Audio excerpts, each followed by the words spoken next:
leo ndio ulimwengu umetawaliwa, kila mmoja anajua, kila mmoja mufti, kila mmoja shehe, balaa moja kwa moja. Hiyo ndio mkwamo uko hapo, kwa sababu ya kutumia vichwa, akili. Yona tu hadithi pale, hataki kujua kwamba kuna waliomzidi kiilmu, yeye anajua kuliko wengine. Tatizo neno hilo tu. Uliza basi hadithi hii, wewe umezaliwa juzi tu hapa, mbona hadithi iko karibu miaka 1400 iliyopita? Hao wanachuoni mbalimbali wameieleza vipi hii, wameijua vipi? Mimi ndo najua. Basi matokeo yake yanapatikana mambo ya kiajabu ajabu, tatasieleweka.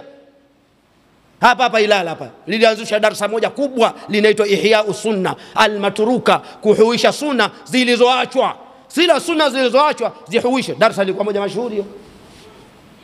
Sasa miongoni mwa sunna iliyokuwa ikipigwa debe, masaa 2.5 nazungumziwa sunna iliyoachwa, kwamba imekuja hadithi anna Rasulullah sallallahu alaihi wasallam bala qaima, mtume alikojua wima, na sunna hii imeachwa, kwa hiyo tuhuishe. Masaa 2.5 mtu anapiga targhibu, anahamasisha watu wakojoe wima, na mwenyewe anajua mashaallah. Sasa mimi nasema yeye mwenyewe tunaona ile fikra tu hakuna. Mimi nasema hakuna kama ndo sunna, basi sunna ambayo muhya iko hai kabisa, alafu mushtaraka imeshirikiana kati ya walevi na waislamu na makafiri, wote wanakojoa wima. Kuta zetu zote zimeharibika kwa mikojo huko. Sasa wanasema vipi imeachwa sunna hii? Sunna imeachwa hii. Mabarabara yote, kuta zote, njia za barabarani, hizo kuta za barabara mikojo mitupu. Sasa vipi unasema matruka? Imeachwa. Alafu ikitajwa sunna, maana tendo la Mtume sallallahu alaihi wasallam linashirika wote, wanawake na wanaume. Haya, mwanamume ndo atakojoa na mwanamke anafanyaje? Mbuzi au shekhe wangu? Basi mambo ya kiajabu shekhe wangu. Imethibiti hadithi Mtume sallallahu alaihi wasallam aliswali na viatu, kwa hiyo na sisi tuingie na viatu msikitini. Haya, habari hizo nyingine.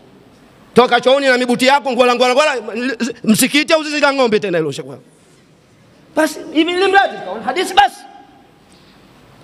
Sasa wa msikiti kweli Mtume limethibiti aliswali na viatu, lakini msikiti wa aina gani? Ni msikiti ule vumbi tupu, matope mpaka yule Arabu mmoja kaja kakojoa ndani ya msikiti. Unadhani kulikuwa na makapeti namna hizi? Kaona watu wamekaa kule mbele huko, akaona kakojoa. Imethibiti katika hadithi vile vile. Jamaa wakataka kumzuia Mtume, akasema mwacheni, ikrar, kana kwamba Mtume analikiri tendo lile. Basi na hivyo kwa ajili ya kuhuisha sunna hiyo vile vile atokee shehe mmoja akojoe, sisi tumwangalie tuhuishe sina. Msikiti wenyewe ulikuwa katika hali kama hiyo.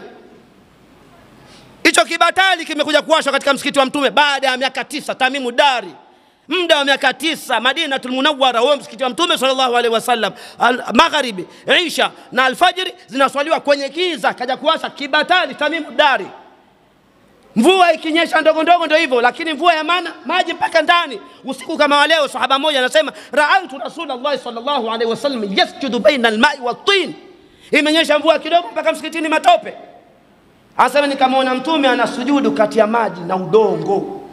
Sasa misikiti yenyewe namna hiyo basi, kwa sababu fatawa nyingine zinakwenda na zama, zinakwenda na wakati na hali halisi. Basi sio wewe basi hilo bongo hilo moja, pigia mbuzi hilo ngamia hilo. Kasema nani habarisha kwangu?